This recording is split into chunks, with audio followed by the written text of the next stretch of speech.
امام اعظم ابو حنیفہ کا ایک اور واقعہ لکھا ہے. آپ جنگلوں کے اندر تھے اور آپ کا شاگرد امام ابو یوسف، یہ بڑا نام ہے ان کا فقہ کے اندر، اور بھی آپ کے شاگرد آپ کے ساتھ تھے. تو وہاں پر یہ تحریر کر رہے تھے، کتابیں لکھ رہے تھے. اور آپ کو پتہ ہے جب کوئی عالم دین تحریر کر رہا ہوتا ہے نا، لکھ رہا ہوتا ہے، تو اس نے اپنے سامنے 20 قسم کی کتابیں اور کھولی ہوتی، وہ نشانیاں لگائی ہوتی کہ یہاں سے میں نے یہ لینا ہے، یہاں سے یہ لینا ہے. کچھ صفحات بھی وہاں پر بکھرے پڑے ہوتے ہیں. تو امام صاحب تحریر فرما رہے تھے، شاگرد پاس بیٹھے ہوئے تھے.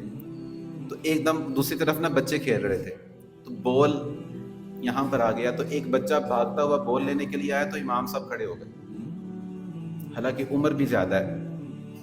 امام صاحب کھڑے ہو گئے تو وہ صفحات بکھر گئے. تو امام صاحب بیٹھے تو شاگردوں نے وہ صفحات ٹھیک کر دیے. دوسری مرتبہ پھر بال آیا، وہی بچہ آیا، امام صاحب پھر کھڑے ہو گئے.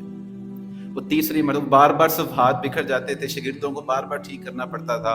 دوسری مرتبہ ہوا، تیسری مرتبہ ہوا، چوتھی مرتبہ، پانچویں مرتبہ جب ایسا ہوا نا، تو کبھی کبھی شاگردوں کا ادب بھی جواب دے جاتا ہے، کبھی کبھی مرید بھی جواب دے جاتے ہیں. تو جب وہ اس طرح پانچویں مرتبہ ہوا نا، تو پھر امام ابو یوسف رحمۃ اللہ علیہ آپ کہنے لگے کہ اس بچے کی تو ذمہ داری لگی ہے کہ بول جائے گا تو نے لے کر آنا ہے، تو اس نے تو یہاں پر 100 مرتبہ آنا ہے.